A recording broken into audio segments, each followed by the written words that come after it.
Amados hermanos, así pasamos al tiempo de la exposición de la palabra de Dios. Para eso deseo que nuevamente abran sus Biblias en Mateo capítulo 5. Mateo capítulo 5.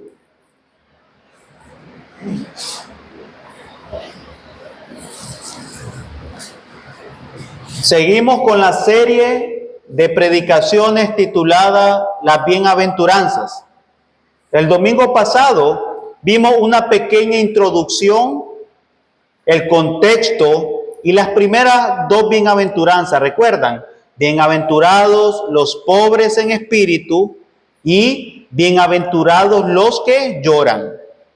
Decíamos que las bienaventuranzas son 9 declaraciones que muestran la ética del reino. Y que éstas no solo hablan de un sinnúmero de requisitos de cómo debemos de comportarnos para llegar a ser ciudadanos del reino, sino como alguien que ya es parte de este reino se comporta dentro de él. Las bienaventuranzas entonces, hermanos, describen el comportamiento de aquellas personas que ya han experimentado la gracia de Dios. También decíamos que algo que caracteriza a estas bienaventuranzas es la palabra bienaventurado. ¿Recuerdan? Bienaventurados los pobres en espíritu. Bienaventurados los que lloran. Bienaventurados los que tienen hambre y sed de justicia. Esta palabra bienaventurado en el griego makarios y significa dichoso, gozoso, bendecido, feliz. Pero decíamos que no era una felicidad que estaba condicionada de acuerdo a las circunstancias externas que nos rodean, sino que es aquella que no se ve afectada por medio de las dificultades, pérdidas o fracasos en la vida. Es una felicidad que proviene del interior y no del exterior. Es un contentamiento que nace de la relación con Dios y del poder de su gracia en nuestras vidas. Eso estuvimos viendo el domingo pasado. En esta ocasión, hermanos, quiero pasar a considerar la tercera y la cuarta bienaventuranza. ¿Ya? 2 bienaventuranzas más. El domingo pasado vimos la primera y la segunda. Hoy nos tocará, con la ayuda del Señor, la tercera y la cuarta bienaventuranza. Mateo capítulo 5, versículo 5 dice: bienaventurados los mansos, porque ellos recibirán la tierra por heredad. Entonces acá, hermanos, nos encontramos con la tercera bienaventuranza del Sermón del Monte y una de las enseñanzas más contrarias a la mentalidad de este mundo. La sociedad, por lo general, suele admirar al más fuerte, al más dominante, al más imponente, al que responde con dureza y al que defiende su lugar utilizando sus propias fuerzas. En cambio, nuestro Señor Jesús llama bienaventurado ¿a quiénes? A los mansos. Ahora, esta mansedumbre de la que habla Jesús acá no aparece aislada, hermano. Eso es muy importante recalcar. No está aislada. Está ligada a las 2 bienaventuranzas anteriores. El pobre en espíritu reconoce su bancarrota espiritual, reconoce su miseria. Y luego, ¿qué es lo que hace? Presenta un llanto santo por el pecado, un quebrantamiento delante de Dios pidiendo misericordia. Ahora entonces, el manso es aquel que ha aprendido a no vivir gobernado bajo el orgullo, bajo la ira o bajo la autosuficiencia, sino bajo el señorío de Cristo. Al igual que las bienaventuranzas anteriores, esta se divide en dos partes principales. Número uno, ¿quiénes son estos bienaventurados de los que habla Cristo acá? Y número dos, la promesa a estos bienaventurados. ¿Lo vieron? Todas las bienaventuranzas, estas 9 declaraciones, se dividen en esas dos partes. Entonces, en primer lugar, vamos a pasar a considerar quiénes son estos bienaventurados de los que habla Jesús acá. Primera parte del versículo 5. Bienaventurados los mansos. Para tratar de definir, hermanos, qué es manso según Cristo o según la Biblia, lo primero que vamos a hacer es lo que no significa la palabra manso. Y acá la palabra manso no significa ser alguien débil, cobarde, con falta de carácter, una persona sin firmeza. Por lo general, este mundo define de esta manera a las personas mansas. Y uno de los errores más fuertes o más comunes es confundir mansedumbre con debilidad. Por lo general tendemos a confundir eso. Una persona mansa es una persona débil, dicen algunos. Muchas personas piensan que ser manso significa dejarse pisotear por los demás, no tener carácter, permitir cualquier tipo de injusticia o simplemente guardar silencio. Eso es una persona mansa, dicen algunos. Pero esto no es la mansedumbre bíblica. Por ejemplo, Moisés fue llamado muy manso, más que todos los hombres que había sobre la tierra, según Números 12:3. Sin embargo, Moisés enfrentó a Faraón, dirigió al pueblo de Israel por medio del desierto, intercedió en varias ocasiones a Dios por el pueblo, ejerció liderazgo espiritual en circunstancias muy adversas y difíciles. Su mansedumbre, la mansedumbre que presentaba Moisés, no era cobardía, hermanos, de ninguna manera, sino dependencia absoluta a Dios. El mismo Jesús también fue manso, pero de ninguna manera un hombre débil. Él dijo en Mateo 11:29, aprended de mí, que soy manso y humilde de corazón. Sin embargo, también confrontó la hipocresía de los falsos líderes religiosos de aquella época. ¿Recuerdan? Los escribas y los fariseos. No aprobaba el pecado de nadie, ni cayó tampoco ante la injusticia de los demás. Echó fuera a los cambistas del templo porque habían convertido la casa de su padre en cueva de ladrones. Y hablaba también con poder y con autoridad a tal punto que el mismo viento y las mismas olas del mar le obedecían. Su mansedumbre, hermanos, no era falta de firmeza, sino perfecta sumisión a su Padre. Entonces tal vez usted puede preguntarse, ¿qué es mansedumbre o manso según la Escritura? Bueno, ser manso según la Biblia, hermanos, es tener un carácter sometido a la voluntad de Dios. Tener la capacidad de responder con humildad, con paciencia y con dominio propio delante del Señor. Así que la mansedumbre no elimina de ninguna manera nuestras fuerzas, las fuerzas que podemos tener, sino que las ordena bajo la voluntad de Dios. Ser manso no es no tener fuerza, sino que esas fuerzas que tenemos sean ordenadas bajo la voluntad divina. Entonces, lo que quiero decir con todo esto es que una persona mansa no necesita imponerse para sentirse segura. Tampoco es aquella, hermanos, que busca venganza cuando es ofendida por los demás, sino que sabe esperar en Dios y actúa bajo su dirección. Esa es una persona mansa. Proverbios 16:32 dice: mejor es el que tarda en airarse que el fuerte, y el que se enseñorea en su espíritu que el que toma una ciudad.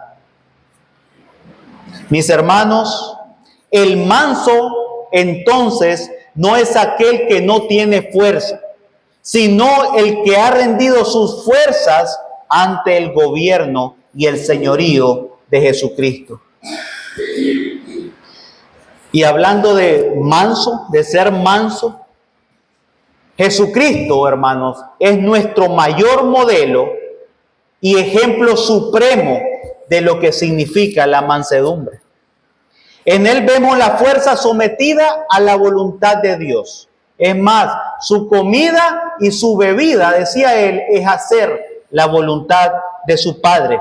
Cristo tenía autoridad sobre las enfermedades, sobre los demonios, sobre la naturaleza, sobre el reinado del pecado y de la muerte. En cambio, Cristo nunca usó su poder para alimentar algún tipo de orgullo personal. Jamás, jamás. Cuando fue insultado, no respondió con insulto. Cuando fue acusado falsamente, no actuó con venganza. Cuando fue clavado en una cruz, pudo haber llamado a unas legiones de ángeles para que lo salvaran. En cambio, se entregó conforme al plan de Dios. Eso no fue de ninguna manera debilidad, fue obediencia, amor y mansedumbre perfecta, la de nuestro Señor y Salvador Jesucristo. Mis hermanos, la mansedumbre de Cristo no fue de ninguna manera algún tipo de pasividad, sino poder redentor. Él venció no por violencia humana, sino por obediencia a Dios y a amor a los suyos, a su pueblo.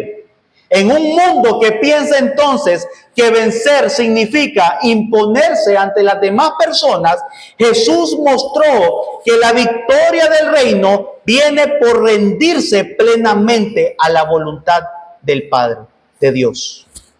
Por esta razón, hermanos, si usted desea ser manso, ¿sabe qué necesita hacer? Mirar a Cristo. Mirar a Cristo. Eso es lo que necesita hacer usted para ser manso. Vea a Cristo. No basta, hermanos, con controlar su temperamento como una simple disciplina humana. Necesitamos aprender de Él, de Cristo, depender de Él, de Cristo, y permitir que su carácter sea formado en nosotros a través de su Santo Espíritu. Eso es lo que necesitamos nosotros, ver a Cristo. En segundo lugar, la promesa.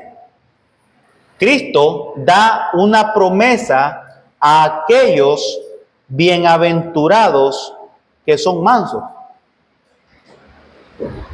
Segunda parte del versículo 5. Porque ellos recibirán la tierra por heredad.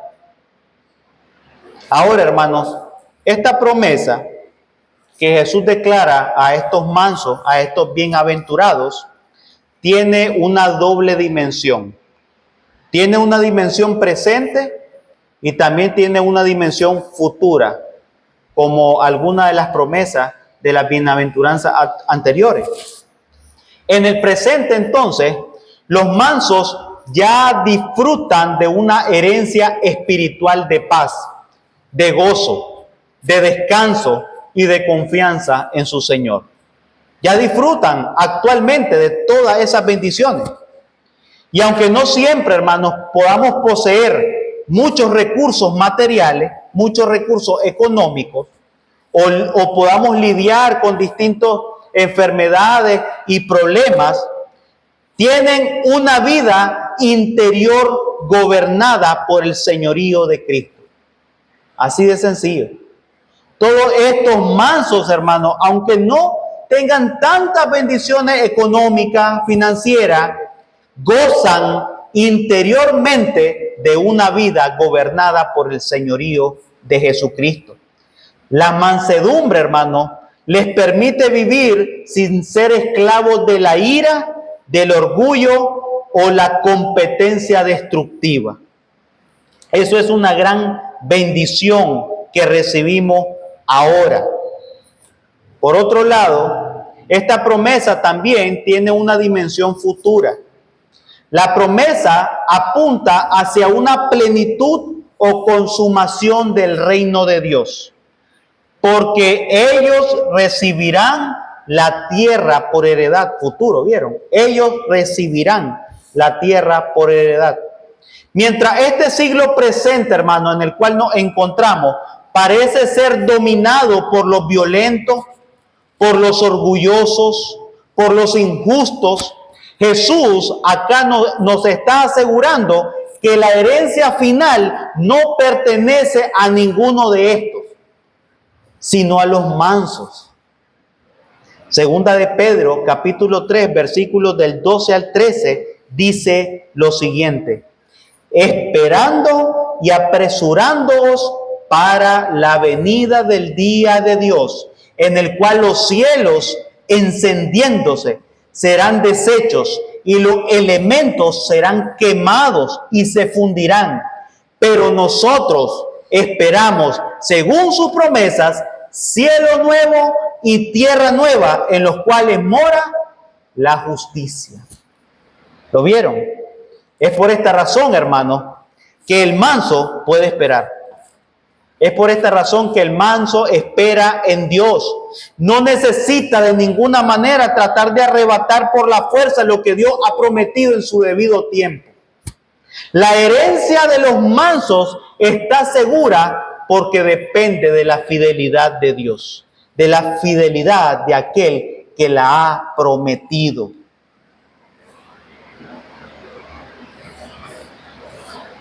Ahora pasemos a considerar, hermanos, rápidamente la cuarta bienaventuranza.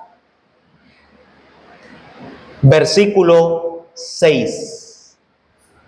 Versículo 6. Bienaventurados, dice Jesús, los que tienen hambre y sed de justicia, porque ellos serán saciados. Y en esta cuarta bienaventuranza, hermano, les voy a pedir que imaginen por un momento aquella sensación de tener verdadera hambre y verdadera sed. ¿Quiénes de ustedes han tenido esa sensación? Creo que todos, ¿verdad? Algún día hemos llegado al punto de tener tanta hambre y tanta sed que nuestros pensamientos como que se desmoronan.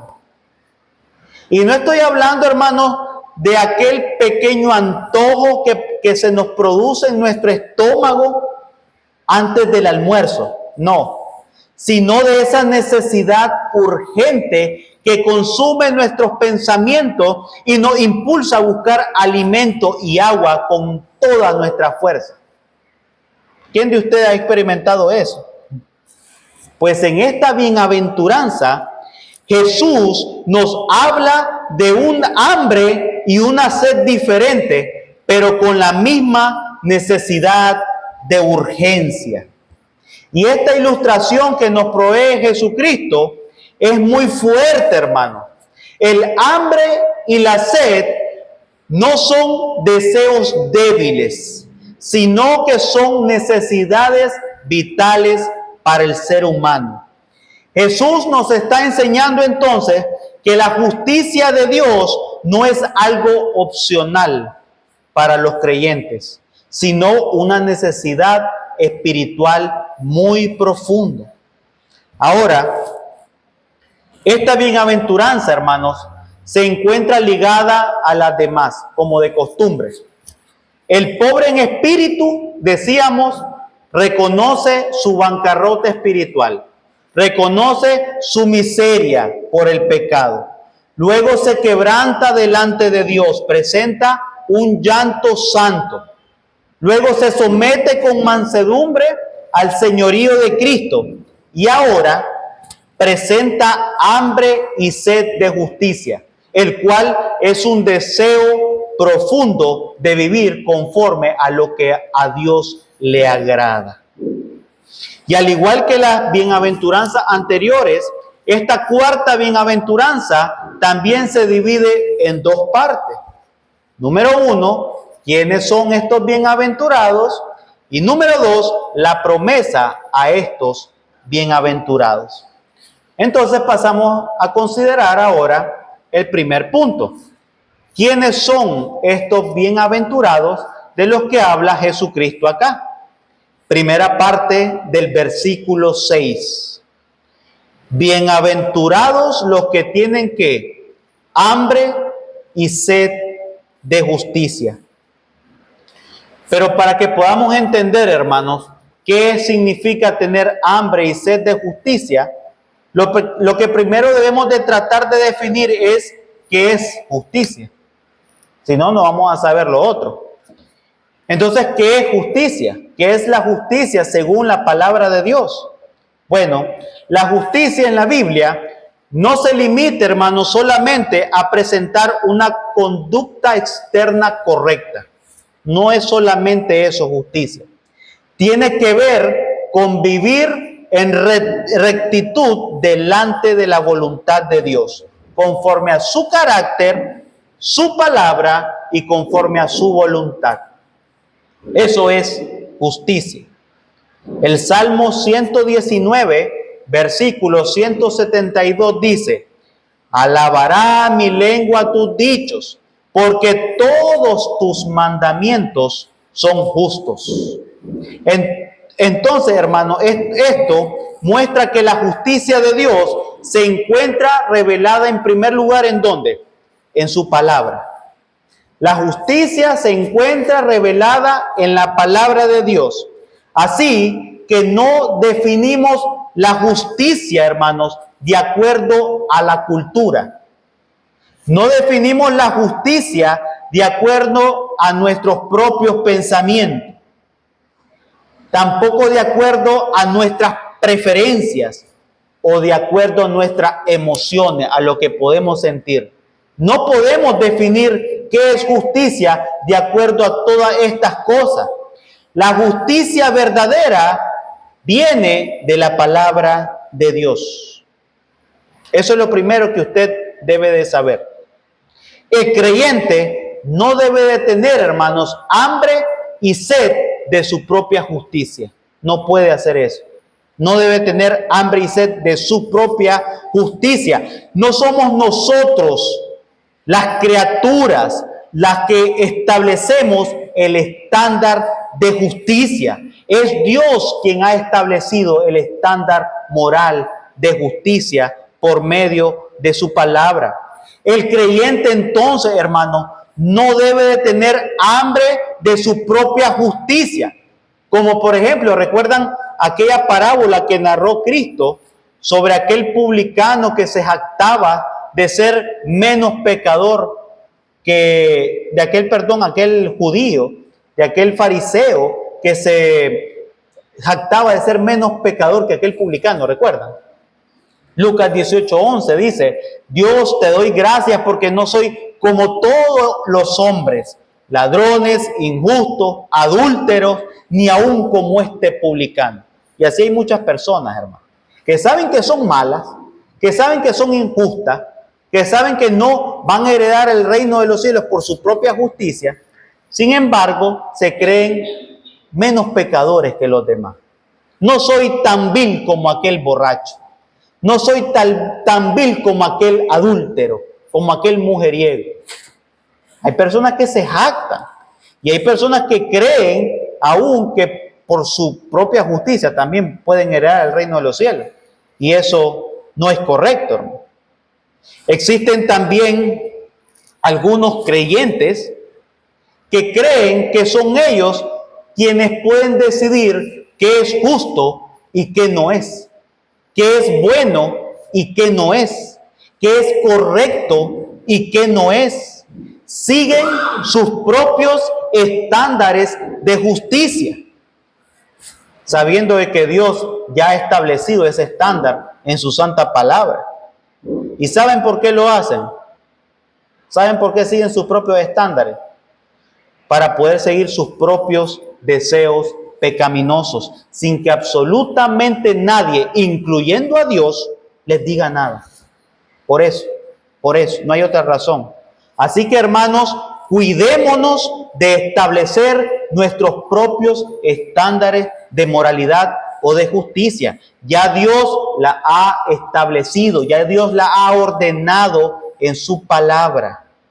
Entonces, si la justicia se encuentra revelada en las Santas Escrituras, nosotros debemos de tener hambre y sed no de nuestra justicia, sino de una justicia ajena a la nuestra. Y esa justicia de la cual hablamos es la justicia de Jesucristo. Es la justicia de Él. El mismo Pablo, escribiendo a la iglesia de Filipos, les dijo que todo lo que él tenía por ganancia, todo lo que él había concedido, lo tenía ahora por pérdida, por amor a Jesucristo. Filipenses 3:9 dice, y para ser hallado en Cristo, dice Pablo, no teniendo mi propia justicia, que es por la ley, sino la que es por la fe de Cristo, la justicia que es de Dios por medio de la fe. Entonces, hermanos, de acuerdo a este concepto de justicia bíblica, podríamos definir entonces que tener hambre y sed de justicia significa desear profundamente vivir conforme a la voluntad justa de Dios. Es anhelar profundamente que en nuestros corazones, nuestros pensamientos, nuestras palabras, nuestras decisiones y acciones sean agradables delante del Señor. No se trata, hermanos, solamente con desear que exista una justicia en el mundo, aunque ese debería de ser todo deseo de todo cristiano, que haya justicia. Pero este deseo debe de ser o de iniciar en el interior. El creyente primero debe desear la justicia de Dios en su propia vida, en su propio corazón. Ser limpio, ser puro, ser obediente, ser sincero ante los demás, ser misericordioso con las demás personas, recto y caminar con fidelidad. Eso es tener hambre y sed de justicia, hermanos. Y con esto no estoy hablando, hermanos, de simples actos externos. Esta hambre espiritual de la que habla Cristo acá no se satisface meramente con religiosidad externa. No es de esto que está hablando Cristo acá. Una persona puede tener o aparentar ser religioso, tener una apariencia religiosa y no tener a la vez una verdadera hambre espiritual, una verdadera hambre de justicia. Puede conocer de doctrina, puede asistir también a las reuniones de oración de la iglesia, puede también salir a predicar el evangelio, encontrarse en tiempo de evangelístico, manejar los credos y las confesiones de fe que nuestra iglesia maneja, y aún así, en medio de todo ello, vivir sin anhelar profundamente la voluntad de Dios. Solo es una apariencia externa, pero que no vive una vida interna bajo la voluntad de Dios. Así que el que tiene hambre y sed de justicia no se conforma con una fe superficial, hermano. No se conforma con eso. No quiere vivir a medias. No existe el cristiano a medias. No busca solamente evitar consecuencias del pecado, el infierno. Hay personas que buscan de la iglesia por temor a las consecuencias. Es que tengo miedo de irme al infierno y por eso busco a Dios. Pero no es ese el motor que nos debe llevar a buscar a Cristo y venir a Él en arrepentimiento y fe. No es el infierno, hermano. No es la consecuencia del pecado. No es a eso. Si usted realmente viene a la iglesia es porque ha tenido una vida transformada por la gracia de Dios y en gratitud viene a someterse a su voluntad y a adorarle a Él.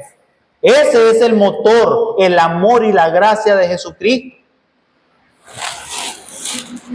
Entonces, si usted realmente quiere una vida que tenga hambre y sed de justicia, tiene que vivir una vida bajo el gobierno del señorío de Jesucristo. Mis hermanos, la verdadera hambre de justicia nace cuando el corazón desea más y más de Dios y menos del pecado. Yo le tengo algunas preguntas. ¿Está usted verdaderamente deseando la justicia de Dios? La justicia de la que habla la Escritura. ¿Experimenta usted esa hambre y esa sed de justicia en su vida?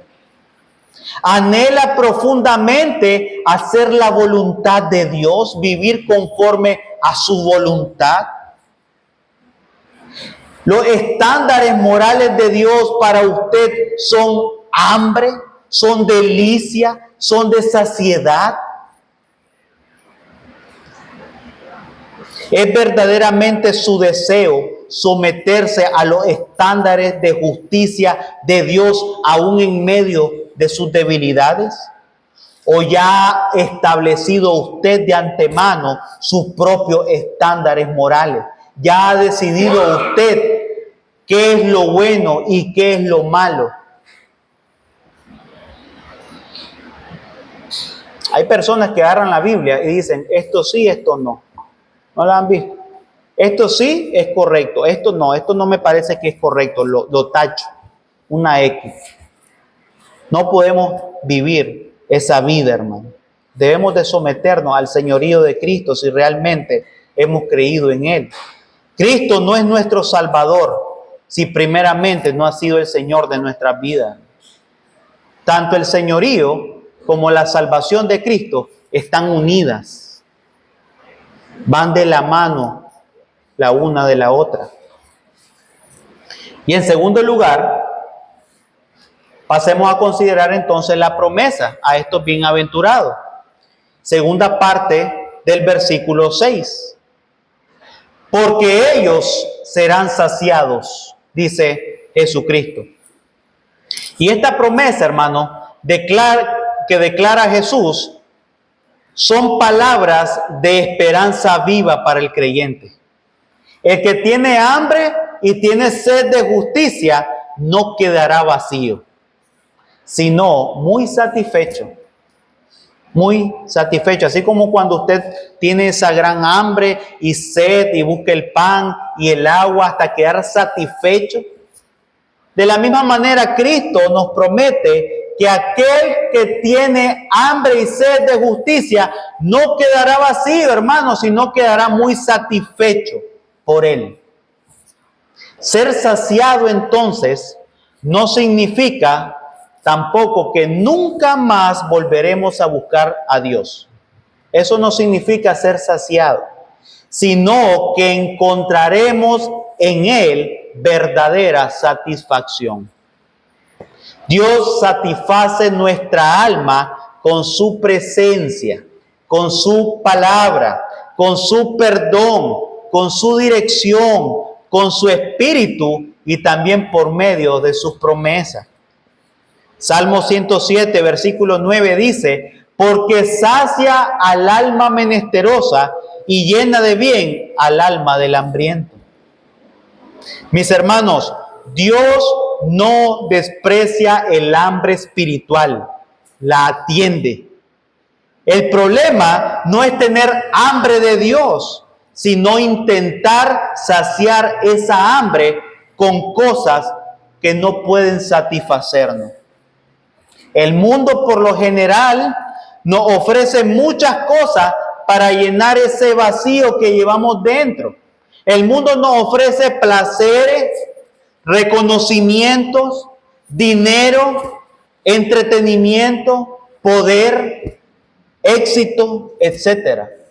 Pero déjenme decirles que nada de eso puede saciar realmente nuestra hambre profunda que tiene nuestra alma. Solo Dios puede saciarla, solo Él. Pero en segundo lugar, esta promesa también, al igual que la anterior, tiene dos dimensiones. Una presente y una futura. Serán saciados, dice Cristo. En el presente, entonces, Dios satisface al creyente por medio de su gracia, por medio de su palabra, por medio de su presencia y por medio de su dirección, hermano. El que busca justicia encuentra fortaleza en Dios para vivir conforme a su santa voluntad. Pero también Cristo nos promete algo futuro. Hay una dimensión futura acá. La justicia que ahora anhelamos plenamente será manifestada a su plenitud en el reino venidero. Hoy todavía en este mundo, en este presente siglo malo, vemos pecado, vemos muerte, vemos injusticia, vemos dolor y distintas contradicciones. Pero viene un día en el que Dios hará nuevas todas las cosas. Viene un día en el cual ya no habrá más muerte, ya no habrá más llanto, ya no habrá más miseria, ya no habrá más dolor. Apocalipsis 21:4 dice: enjugará Dios toda lágrima de los ojos de ellos, y ya no habrá muerte, ni habrá más llanto, ni clamor, ni dolor, porque las primeras cosas pasaron. En conclusión, hermano, tener hambre y sed de justicia significa desear completamente la justicia de Dios más que la aprobación del mundo, más que la aprobación humana, más que nuestra comodidad y más que las satisfacciones temporales que nos pueden dar este mundo. El buscar al Señor en su palabra, el buscar al Señor en obediencia y con humildad y arrepentirse cuando sea necesario, es parte de la sed y la hambre que debe de presentar cada creyente. Entonces, hermanos, con hoy hemos culminado la tercera y la cuarta bienaventuranza. Ya llevamos 4 bienaventuranzas con el día de hoy. Y con la ayuda del Señor esperamos que en los próximos domingos podamos ver la siguiente bienaventuranza. Que el Señor les bendiga.